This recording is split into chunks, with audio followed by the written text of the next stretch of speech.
Hello, আসসালামু আলাইকুম সুপ্রিয় ১৯তম শিক্ষক নিবন্ধন পরীক্ষার্থী ভাই ও বোনেরা। আশা করি আপনারা ভালো আছেন। আপনারা জানেন যে আমরা এই চ্যানেলে নিবন্ধন সংক্রান্ত বিভিন্ন তথ্য শেয়ার করে থাকি। আজ আমরা আলোচনা করব অ্যাসিস্ট্যান্ট টিচার বাংলা পদে যেভাবে প্রিপারেশন নেবেন ১৯তম শিক্ষক নিবন্ধনে, কীরকম সিলেবাস হতে পারে, কোশ্চিন কেমন হয়, এই ধরনের বিস্তারিত তথ্য নিয়ে আলোচনা করা হবে। আর ১৯তম প্রিলিমিনারি আমাদের ৮০+ মডেল টেস্ট রয়েছে, যাদের প্রয়োজন রয়েছে তারা আমাদের হোয়াটসঅ্যাপ নাম্বারে যোগাযোগ করবেন। এবং আমাদের রিটেন অলরেডি কার্যক্রম রিটেন সাজেশনে চলছে। বাংলা সাবজেক্টের সাজেশন পেতে আমাদের হোয়াটসঅ্যাপ নাম্বারে যোগাযোগ করবেন, ইনশাআল্লাহ আমরা দেওয়ার চেষ্টা করব। চলুন আমরা বিস্তারিত দেখে নিই আমাদের আজকের টপিক সম্পর্কে। বাংলা এটা হচ্ছে আমাদের 18তম শিক্ষক নিবন্ধন পরীক্ষার সিলেবাস। আপনারা জানেন যে 18তমতে আপডেট হয়েছে সিলেবাস এবং 19তমতে এই সিলেবাসেই থাকবে। তাই আপনারা এখন থেকে 19তম প্রিপারেশন এর আঙ্গিকে নিতে পারেন।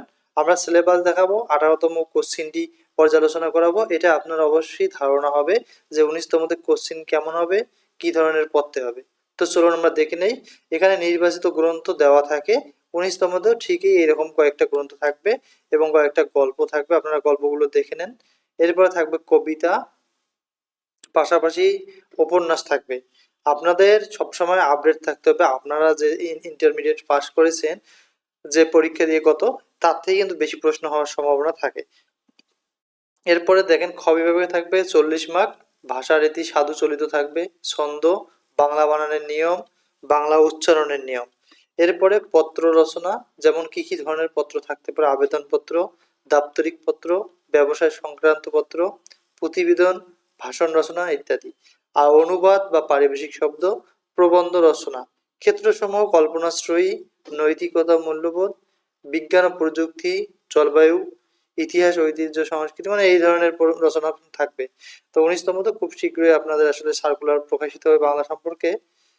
আর এই যে গ্রন্থগুলো দেখেন, এখানে বলছে যে নির্বাচিত প্রবন্ধ, গল্প এগুলো থেকে 440 মার্ক। তারপরে বলছে আবার 3-4-12 মার্ক, এগুলো হচ্ছে যে যে বিষয়গুলো সম্পর্কে। নির্বাচিত প্রবন্ধ, এখান থেকে 8 মার্ক। তারপরে ভাষা থেকে প্রশ্ন কেমন হতে পারে তার একটা নমুনা কিন্তু এখানে দেখানো হয়েছে। আপনারা চাইলে এখন থেকে এর ভালোভাবে একটা প্রিপারেশন নিতে পারেন। চলুন আমরা 18তম কোশ্চিনটি পর্যালোচনা করি। এটি হচ্ছে 18তম কোশ্চিন। আপনারা জানেন যে প্রথমে বলেছিল যে সাহিত্য খেলা সম্পর্কে। আসলে আপনাদের একটা জানেন যে ইন্টারমিডিয়েট একটা গল্প রয়েছে সাহিত্য খেলা, প্রমোদ চৌধুরী যে লিখেছেন, এখান থেকে 10 মার্ক। তারপরে চন্দ্রা কহিল, এখান থেকে এরকম দেওয়া আছে। তাই আপনারা এগুলো ভালোভাবে বুঝবেন বিষয়গুলো এবং সে অনুযায়ী অবশ্যই প্রিপারেশন নেবেন। তারপরে ব্যাখ্যা। আর যাদের রিটেন সাজেশন প্রয়োজন রয়েছে তারা আমাদের সাথে যোগাযোগ করবেন, আমাদের সাজেশনের কাজ অলমোস্ট ফিনিশ। ছন্দ দেখেন এই যে এরকম থাকবে, এটা আসলে মূল, এটা লিখতে হবে আপনাকে। এরপরে থাকতে পারে আপনাদের শুদ্ধ বানান লিখন, অধ্বনি উচ্চারণের 5টি নিয়ম, তাপপ্রবাহ বৃদ্ধির কারণ উল্লেখ করে পত্রিকায় প্রকাশের জন্য একটা প্রতিবেদন তৈরি করুন, নিচের শব্দগুলোর বাংলা পরিভাষা লিখুন। এগুলো আপনারা ইন্টারমিডিয়েটে অবশ্যই পড়ছেন। কপিরাইট অর্থ কি, ক্যাটালগ, ফিকশন, মোবাইল, সাবসিডি, এগুলো। আর যে কোনো একটা বিষয়ে প্রবন্ধ বা রচনা লিখতে বলছে। তো আশা করি আপনারা বুঝতে পারছেন যেটা পরীক্ষায় আসছে 18তম মধ্যে যেগুলো আসছে, এই রচনাগুলো নাও আসতে পারে। তো আপনারা এগুলো বাদ দিয়ে যেগুলো ইম্পর্টেন্স মনে হয় সেগুলো আপনারা এখন থেকে পড়তে পারেন। আর যখন 19তম পূর্ণ সিলেবাস পাবলিশ হবে অবশ্যই আমরা এখানে আপলোড দেব। যদি আমাদের টপিকসগুলো আপনাদের একটু উপকার হয় অবশ্যই আমাদের চ্যানেলটি সাবস্ক্রাইব করবেন যারা নতুন দেখতেছেন। Thank you for watching.